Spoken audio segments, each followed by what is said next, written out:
Okay, let's begin lesson 1, 2 personality types in the advanced video series.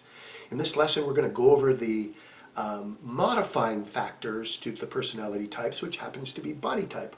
Let's check out some slides and see what that's about. Oh, let's not forget our guide and guru, Inspector Inthe, in the advanced series. And with these 2 personality types, he's going to help us understand some of the fine nuances of the yin and yang body types combined with the 2 primary personality types. Thanks, Inspector. Appreciate it, man. All right, so we have men and women, and we have 2 personality types, right? Remember, the first one was the thinking type, so we can have a man or a woman as a thinking type, and we can have a man or a woman as the emotional type. So let's begin to break this down a little more and see how body type affects these overall personality dispositions. Okay, lesson 2, neurogenic fibers. I love neurogenic fibers. Our guide and guru for this advanced series is once again going to help us with the fibers. Thanks, Inspector. Appreciate it. I don't see a lot of fibers in your eyes, though. What's going on? All right, neurogenic fibers. We're going to look at density, weave, and the empathic warrior. And the inspector's already got something to say. Try reading eyes with lots of fibers from a distance. Oh, interesting. Thanks, that's a good tip. Maybe a little early on that one, Inspector, but we'll incorporate it in.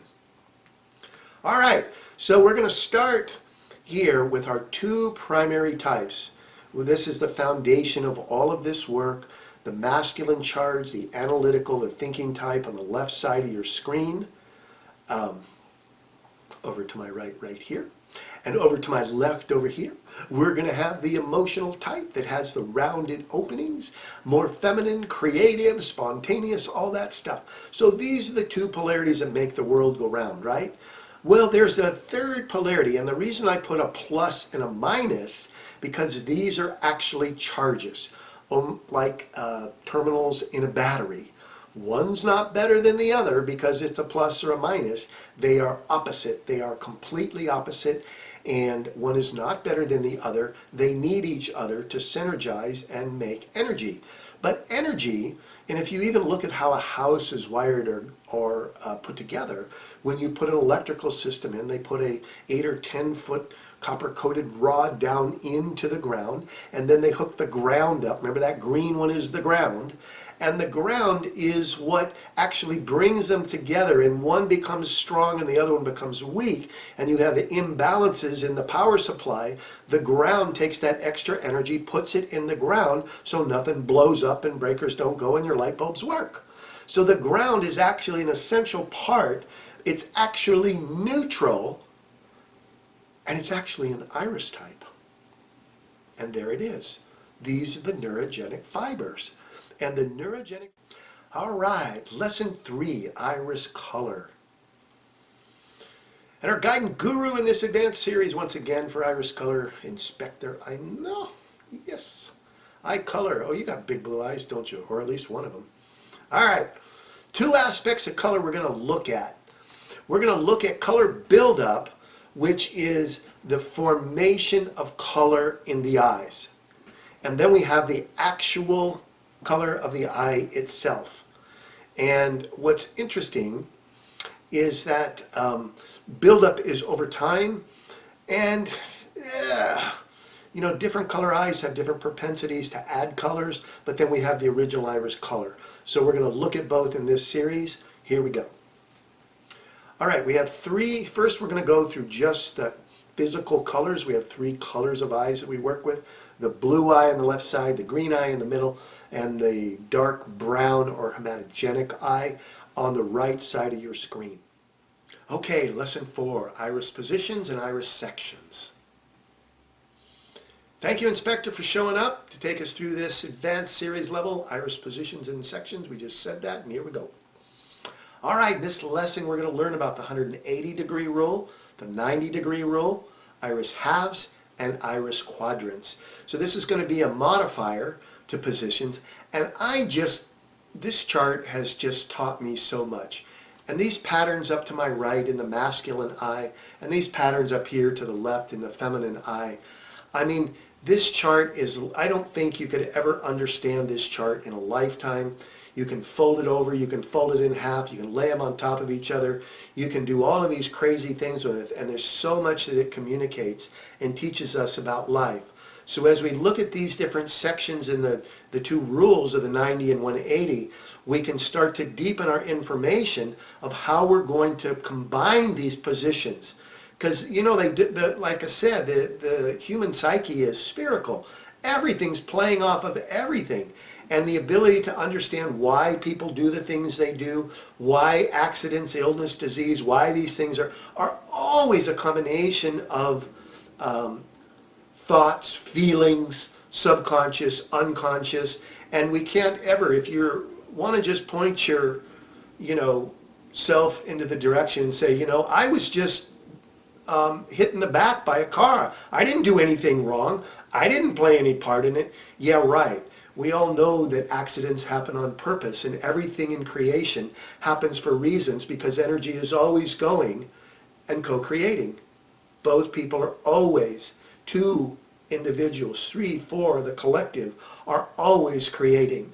And so when things happen, when they're great, we don't question them, we take them in, we move on. And when the proverbial poop hits the fan, then everything stinks and we go, where'd that shit come from? And so certainly wasn't my fault. So this is a real way to look at how the iris positions, which ultimately end up being our lessons, our gifts, and the things that we've come to experience. Lesson 5, Advanced Iris Positions 1.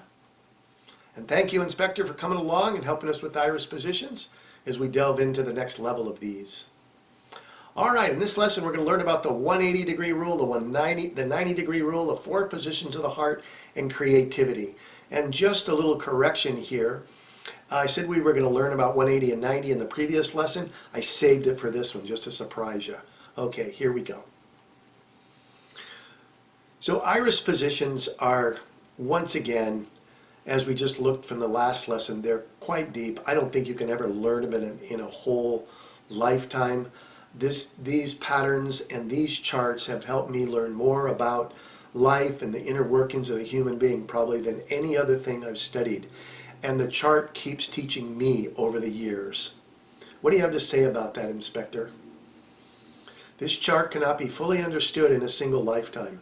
Well, that's a good call. I was thinking that all along, simply because of the depth of it, the interrelationships, the spherical nature of the human personality, and how there's a multitude of factors and influences.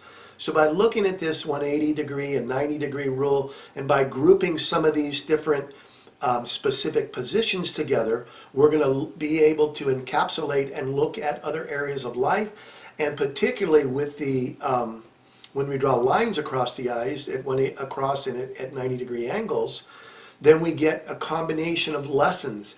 So I've even had experiences of reading eyes where the lessons in the left eye talk to the lessons in the right eye. And, one eye is overwhelming enough, and then to get them both communicating, it can be pretty cool, pretty overwhelming, and really amazingly accurate.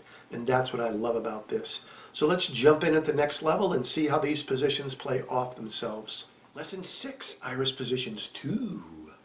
Or also is that? All right, Inspector, let's go. Bring us some wisdom. All right, iris positions reveal special predisposed gifts and lessons. We knew that. I've chosen some of the most important ones. There's 28 iris positions. I've chosen the ones here to work on about 5 or 6 of them that are really hit home, and some of the most important ones. So let's go for it. All right. Iris positions in the father, in the right eye, represent identity, authority over here, Papa, good job, money, strength, manifest form in 3D reality. What I loved about learning about the eyes from the very, very beginning is that not only did the eye represent a specific thing, but whatever those things are, they carry themselves out through life. What do I mean by that? I mean that the father isn't just our father. Our father represents authority, money, strength, self-confidence, the ability to stand on your own 2 feet, to stand in your power. As my father always told me, he said, you always shake somebody's hands with a firm grip, and your word is your bond. And so these things about the masculine that all then to begin to, the body doesn't know the difference, the psyche doesn't. And this level of authority and commanding authority can actually lead to a healthy bank account. All right, lesson 7, brain dominance. This is a fun one. We're going to take this work and apply it practically to our lives. Instead of just analyzing eyes and what it all means, this is kind of a fun, playful lesson we're going to deal with. So let's go for it. All right, brain dominance inspector.